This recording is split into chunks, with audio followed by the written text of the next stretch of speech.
बच्चों, हम लोग है जो प्रश्न पत्र है उसके बारे में है कि क्या उसका सही आंसर है और कैसे करना चाहिए, इसके बारे में हम आज इस वीडियो में देखेंगे। ठीक है।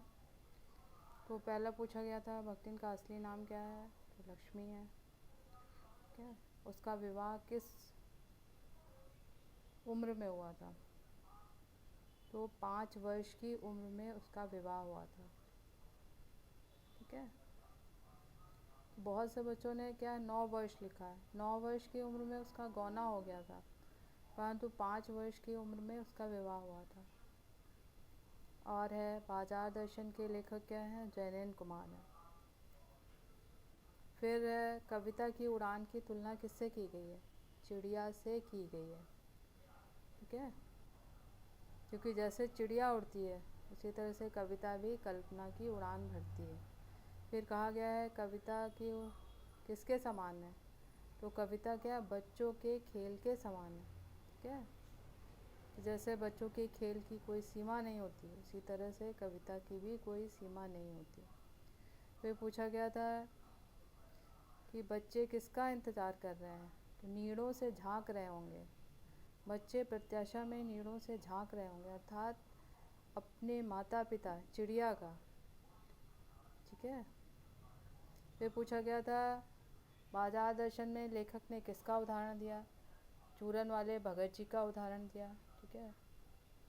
फिर अगला प्रश्न था काले में गा पानी दे किस विधा से संबंधित है, तो ये संस्मरण विधा है। मैंने कहा ना, कहानी, कविता, लेख, निबंध, उसके साथ साथ क्या है एक संस्मरण विधा होती है, जो अपने आसपास के लोगों के बारे में या जिनसे आपके जीवन में परिचय हुआ उनके बारे में लिखा जाता है।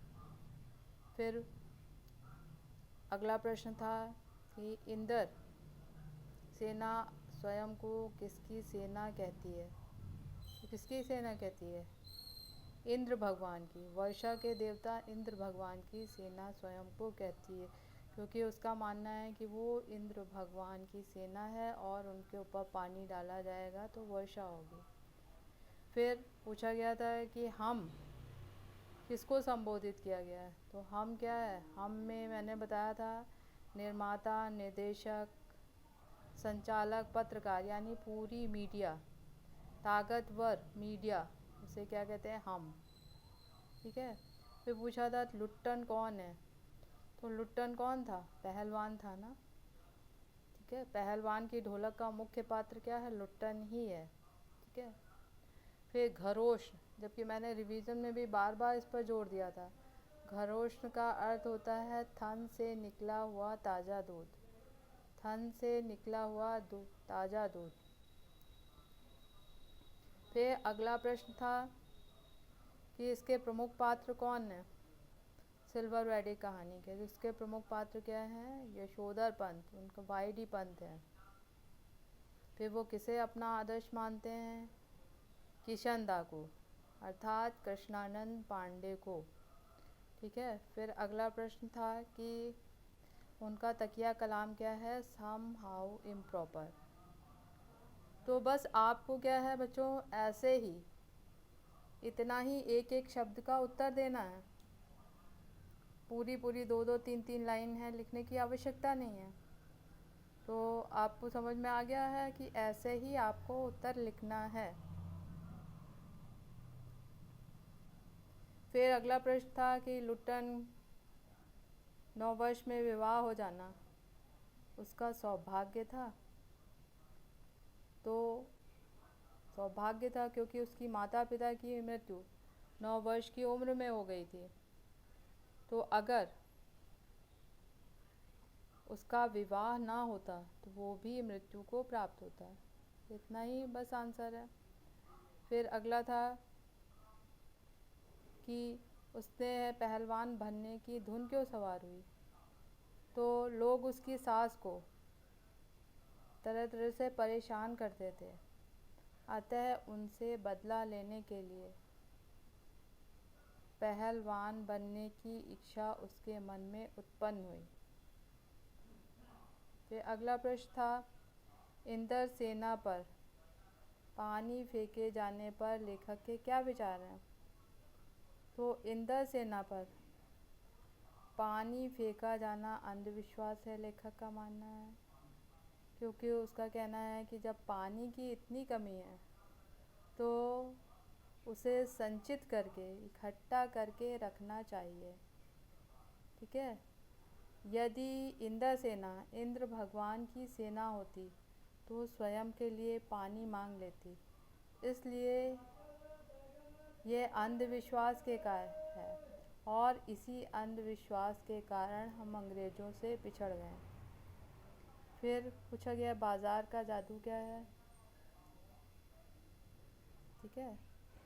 तो बाजार का जादू आँखों के रास्ते लोगों के मस्तिष्क पर अपना प्रभाव जमाता है। जिस प्रकार लोहा चुंबक को खींचता है, उसी प्रकार बाजार का जादू लोगों को अपनी ओर आकर्षित करता है और लोग बिना सोचे समझे अनावश्यक सामान खरीद लेते हैं। समझ में आया? तो ये इसका अर्थ है। फिर पूछा गया था कपाल की कुंचित रेखाएं। तो ये प्रश्न का उत्तर जितनी कॉपियाँ चेक हुई हैं ज़्यादातर बच्चों ने गलत लिखा है। तो कपाल की कुंचित रेखाओं से तात्पर्य, कुंचित माने होता सिकुड़ी हुई, कपाल माने मस्तिष्क, मस्तक माथे की। तो उसमें है कि उसकी कपाल रेखाएं कुंचित थी, यानी उसकी भाग्य रेखाएं क्या सिकुड़ी हुई थी। तो कपाल की कुंचित रेखा से तात्पर्य यह है कि भाग्य रेखा, भक्तिन की भाग्य की रेखाएं सिकुड़ी हुई थी। ठीक है।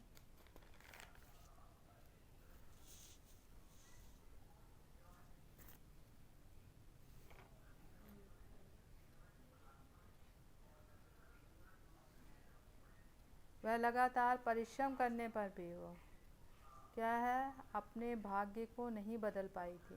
ठीक है। उसने लगातार परिश्रम किया था, लगातार संघर्ष किया था, फिर भी वो अपने भाग्य को नहीं बदल पाई थी और कभी भी धन संपत्ति सौभाग्य उसके जीवन में नहीं आ पाया। ठीक है। समझ में आया? ज़्यादातर बच्चों ने इसे गलत लिखा है। तो कपाल की कुंचित रेखाओं से तात्पर्य है सिकुड़ी हुई भाग्य रेखाएं। तो भक्तिन की भाग्य रेखाएं सिकुड़ी हुई थी।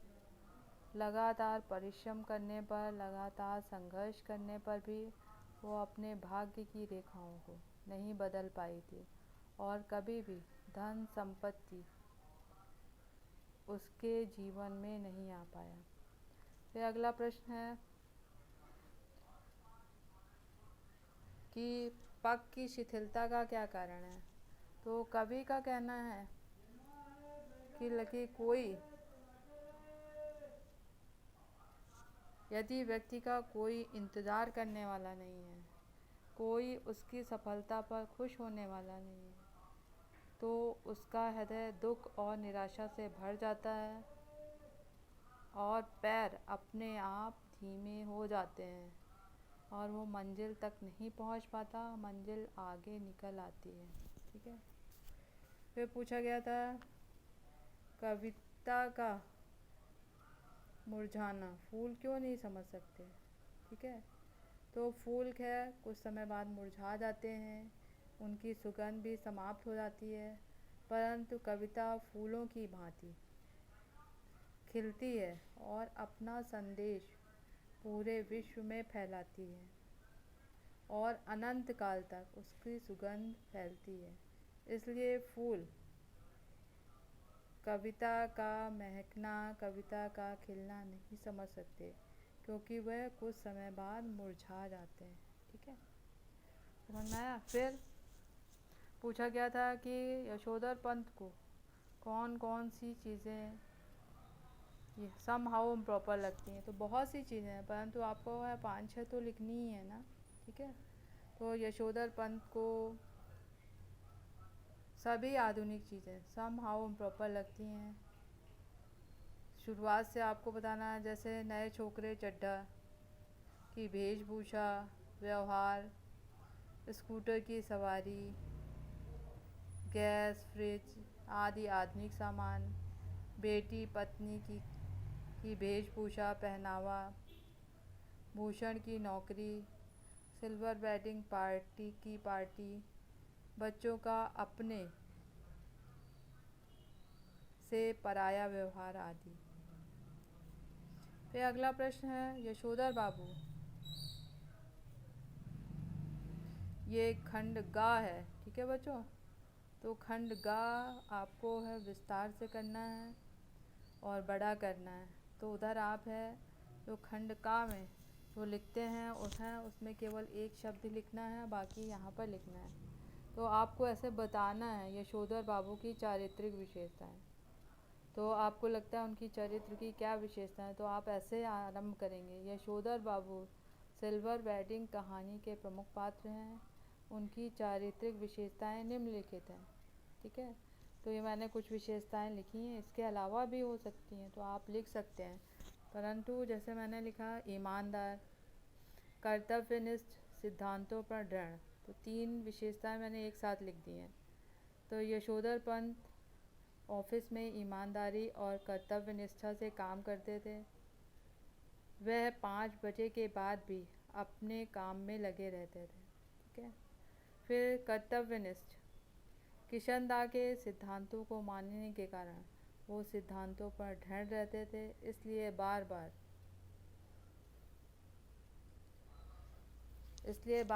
अनुरोध करने पर भी वो पार्टी में शामिल नहीं होते हैं। तो संक्षिप्त भी हो गया, आपने सब बता भी दिया, ठीक है। फिर उसके बाद कर्तव्यनिष्ठ यानी अपने कर्तव्यों का वो पालन करते हैं।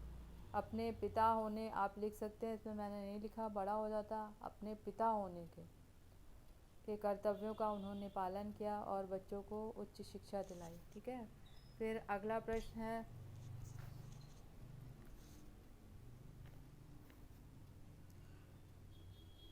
भारतीय संस्कृति परंपराओं को मानने वाले, ठीक है। वो भारतीय संस्कृति और त्योहारों को बहुत अधिक महत्व देते थे, ठीक है। और इसीलिए हमेशा उदाहरण देना है आपको, इसीलिए वो जनेऊ पुण्यो त्यौहार में सभी कुमायूनी जनेऊ बदलने के लिए सभी कुमायूनी ब्राह्मणों को आमंत्रित करते थे। रामलीला के लिए कमरा देते थे। होली गंवाना आदि सभी भारतीय संस्कृति को मानते थे और परंपराओं का पालन करते थे। मानव मूल्यों में विश्वास, ठीक है। तो यशोधर बाबू मानवीय मूल्यों में विश्वास करते थे। वे गरीब रिश्तेदारों की सहायता करने व सुख दुख में हमेशा शामिल होते थे, जैसे उन्होंने अपनी बहन को भेजने के लिए पैसे दिए। द्वंद्वात्मक स्थिति, अंत में कहा है कि द्वंद्वात्मक स्थिति, यशोधर बाबू हमेशा अनिर्णय की स्थिति में रहते थे, ठीक है। आधुनिक चीज़ें उन्हें संभाव पर लगती थीं, परंतु जब उसे सम्मान मिलता था तो वो खुश भी होते थे, ठीक है।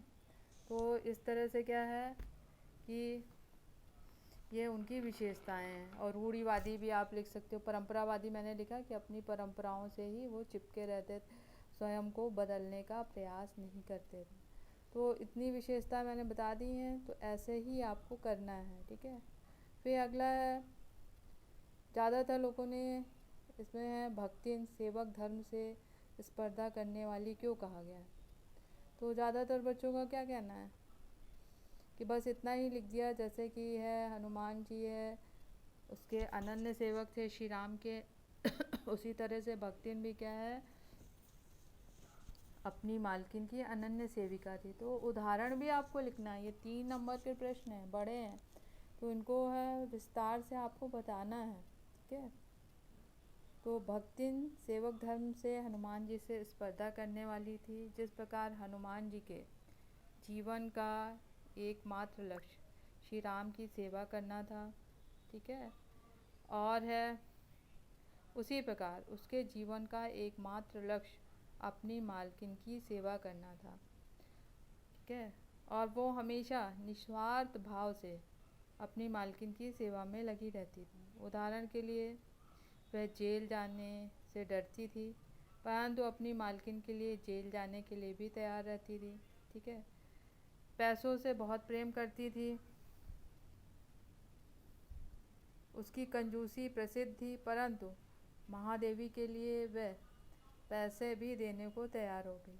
ठीक है, वह अपनी मालकिन की पढ़ाई लिखाई को महत्व देती थी और उनके साथ रात भर जगी रहती थी, कभी पेन दे करके, कभी स्याही दे करके, कभी चाय बनाकर उनकी सहायता करती थी। ठीक है, जिससे सिद्ध होता है कि वो उनकी अनन्य सेविका थी। भ्रमण के समय पहाड़ी क्षेत्रों में आगे आगे चलती थी, जिससे कि कोई खतरा हो तो उस पर आए, उसकी मालकिन पर ना आए।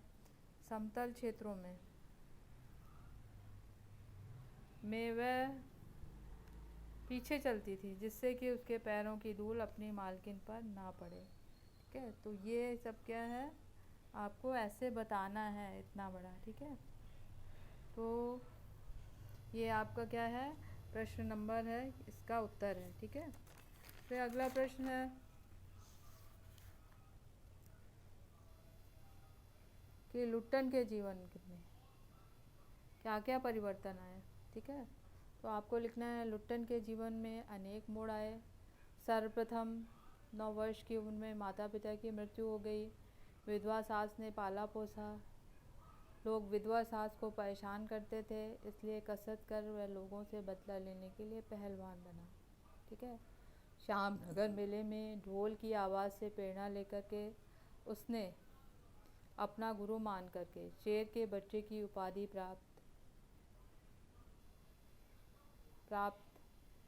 पहलवान को हराया, नामी पहलवान को हराया। राजा साहब ने उसे राज पहलवान की उपाधि प्रदान की और पुरस्कृत किया। वह राजमहल का दर्शनी जी हो गया। एक एक करके उसने सभी पहलवानों को धूल चटा दी। 15 वर्षों तक वह अपराजय रहा। उसके दोनों पुत्र भी राज पहलवान घोषित हुए। राजा साहब की मृत्यु के बाद नए राजा ने पहलवानी बंद करवा दी। लुट्टन गांव आना पड़ा। गांव में महामारी फैलने पर लुट्टन लगातार ढोल बजा करके लोगों के अंदर संजीवनी शक्ति का संचार करता था, उत्साह पैदा करता था। ठीक है, यह संजीवनी शक्ति का काम करती थी। उसके दोनों बेटी बीमारी की चपेट में आकर मृत्यु को प्राप्त हुए। अंत में वह भी मृत्यु को प्राप्त हुआ। तो बच्चों, ये आपका क्या है, इस तरह से ये आपका क्या है, ऐसे ही आपको उत्तर लिखना है। समझ में आया?